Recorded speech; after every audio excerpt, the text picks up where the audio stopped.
Hi, అందరూ ఎలా ఉన్నారు? నిజానికి ప్రతి మనిషికి ధ్యానం అనే అవసరం ఉందా లేదా అనే విషయాన్ని ఈరోజు మనం తెలుసుకుందాం. అయితే మన బ్రెయిన్కి ఒక సహజమైన అలవాటు ఉంది. అదేంటంటే మనం చూసిన వాటన్నిటినీ అది ఒక డాటా లాగా స్టోర్ చేసుకుంటుంది. అంటే ఒక ముడిసరుకు లాగా అది స్టోర్ చేసుకొని పెట్టుకుంటుంది. తర్వాత అది దానికి ఇష్టం వచ్చిన ప్రోగ్రామింగ్ అనేది డిజైన్ చేసుకుంటూ ఉంటుంది. ఎలాగంటే నువ్వు ఒక బిజినెస్ మ్యాన్ను చూసినట్టయితే నేను కూడా ఒక బిజినెస్ మ్యాన్ అవ్వాలని, లేదా నువ్వు ఒక ఐఏఎస్ ఇంటర్వ్యూ చూసినట్లయితే నేను కూడా ఐఏఎస్ కావాలని, ఇలా దానికి నచ్చిన ప్రోగ్రామింగ్ అది డిజైన్ చేసుకుంటూ ఉంటుంది. మరి ఎన్నిసార్లు నువ్వు ఇలా ఒకటి కావాలని ఎన్నిసార్లు నువ్వు దాంట్లో సక్సెస్ అయ్యావు? ఐఏఎస్ ఇంటర్వ్యూ చూసి నేను ఐఏఎస్ కావాలని ఎంతమంది అనుకున్నారనేది మనకు తెలుసు, కానీ ఎంతమంది సక్సెస్ అయ్యారు? ఒక పెద్ద బిజినెస్ మ్యాన్ను చూసి నేను కూడా అవ్వాలని ఎంతమంది సక్సెస్ అయ్యారు? సక్సెస్ కాకపోవడానికి గల కారణం ఏంటి? ఇక్కడ ఒక ఎగ్జాంపుల్ చూస్తే, నువ్వు కళ్ళు మూసుకొని ఒక కొండను ఇమాజిన్ చేసుకొని నేను ఆ కొండపైకి వెళ్ళి వచ్చినట్టు ఊహించుకో. నువ్వు కళ్ళు మూసుకున్నావు, నీ కళ్ళ ముందట కొండ ఉంది, నువ్వు ఇమాజిన్ చేసుకుంటున్నావు. ఇక్కడి నుంచి నేను స్టెప్ బై స్టెప్ కొండపైకి వెళ్ళాను, అక్కడ నిల్చున్నాను, మళ్ళీ స్టెప్ బై స్టెప్ కిందికి వచ్చాను, కొండ దిగాను. ఎంత సులభం ఇది!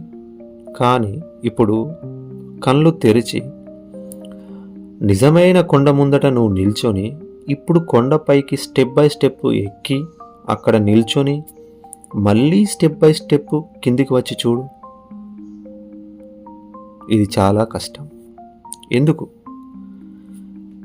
మన బ్రెయిన్ మనల్ని ఇమాజినేషన్ వల్ల తిప్పుతుంది. వాస్తవిక ప్రపంచంలో అది మనల్ని ఉండనివ్వట్లేదు. ఇక్కడే మనం క్లారిటీ మిస్ అవుతున్నాం.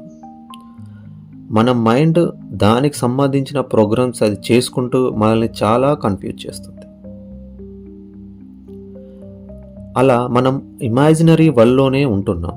ఇమాజినరీ వరల్డ్లో ఏది నిజం కాదు. నువ్వు కళ్ళు మూసుకొని కొండపైకి ఎక్కినంత మాత్రాన అది నిజమా?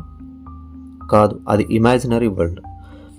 అలాగే మన బ్రెయిన్ నిరంతరం మనం చూస్తున్న వాటన్నిటినీ ఒక డాటా లాగా తీసుకొని దానికి నచ్చిన ప్రోగ్రామ్ని అది డిజైన్ చేసుకుంటుంది. అది ఏదైనా కావచ్చు. మీ లైఫ్లో ఇప్పటిదాకా జరిగినవి అన్నీ ఇమాజినరీ వరల్డ్లోనే జరుగుతున్నాయి. మీరు అనొచ్చు, కొన్ని నేను సక్సెస్ సాధించాను అని. అంటే అక్కడ మీరు దాన్ని వాస్తవిక దృక్పథంతోటి మీరు సక్సెస్ అయ్యారు. అంటే ఆ విషయంలో మాటకు మీరు అవేర్నెస్ ఉండి ఇది జరుగుతుంది జరగలేదు అనే అంచనా వేసుకొని ప్రాక్టికల్గా ఆలోచించి మీరు అందులో సక్సెస్ అయ్యారు. కానీ కంటిన్యూటీ అవేర్నెస్లో మనం ఉండలేకపోతున్నాం. కొన్ని విషయాల్లో ఉంటున్నాం, కొన్ని విషయాల్లో ఉండట్లేదు.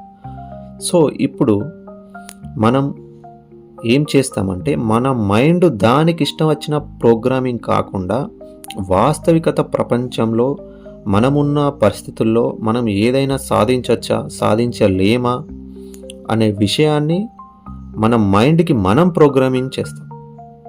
అదే ధ్యానం. సింపుల్గా చెప్పాలంటే అది దాని ఇష్టం వచ్చిన ప్రోగ్రామింగ్ అనే సాఫ్ట్వేర్ని డిలీట్ చేసి ఈ వాస్తవికత ప్రపంచంలో మనం ఏదైనా సాధించగలమా, సాధించలేమా, మన చుట్టూ ఉన్న పరిస్థితులను బట్టి మనకి ఏది సూట్ అవుతుంది, ఎలా అయితే మనం సక్సెస్ కాగలము అనే విషయాన్ని ధ్యానం ద్వారా మనం ప్రోగ్రామింగ్ చేస్తాం. అప్పుడు జీవితంలో మనం ఏదైనా సాధించవచ్చు. ఇక్కడ చాలా సింపుల్. ధ్యానం అనేది మన మైండ్కి మనమిచ్చే ప్రోగ్రామింగ్. మీరు ధ్యానం చేయకపోతే ఆ దాని ప్రోగ్రామింగ్ అదే చేసుకుంటుంది. మనం ఇమాజినరీ వరల్డ్లోకి వెళ్ళిపోతాం. మన బ్రెయిన్కు మనం ప్రోగ్రామింగ్ చేస్తే, ధ్యానం ద్వారా మనం ప్రోగ్రామింగ్ చేస్తే వాస్తవికత ప్రపంచంలో ఉండి మనం ఏదైనా సాధించుకోవచ్చు. అవును, మీరు విన్నది నిజమే. మనం ఏదైనా సాధించుకోవచ్చు. ఇలా చూస్తే ధ్యానం అనేది ప్రతి మనిషికి అవసరమే. మీరు అనొచ్చు, జీవితంలో సక్సెస్ సాధించిన ప్రతి వ్యక్తి ధ్యానం చేస్తున్నాడా అని. అతడు ధ్యానం తెలియకుండా చేసుండకపోవచ్చు, కానీ అతను తెలియకుండానే అవేర్నెస్లో ఉండి ఇది వాస్తవికత ప్రపంచంలో నేనున్న పరిస్థితుల్లో నేను సాధించగలుగుతానా లేదా అన్న విషయం పట్ల అవేర్నెస్ ఉంటుండా అంటే ఇండైరెక్ట్గా అతని బ్రెయిన్కి అతడు ప్రోగ్రామింగ్ చేస్తున్నట్టే. ఇలా మన బ్రెయిన్కి మనం ధ్యానం ద్వారా ఒక కొత్త ప్రోగ్రామింగ్ ఇస్తూ మనము సరైన ఆలోచనలతో సరైన విధంగా మన జీవితంలో ముందుకు పోవడానికి 100% చాలా అవకాశాలు ఉంటాయి. Thank you friends. ఇలాంటి మరిన్ని విషయాల కోసం నా ఛానల్ను సబ్స్క్రైబ్ చేసుకోండి.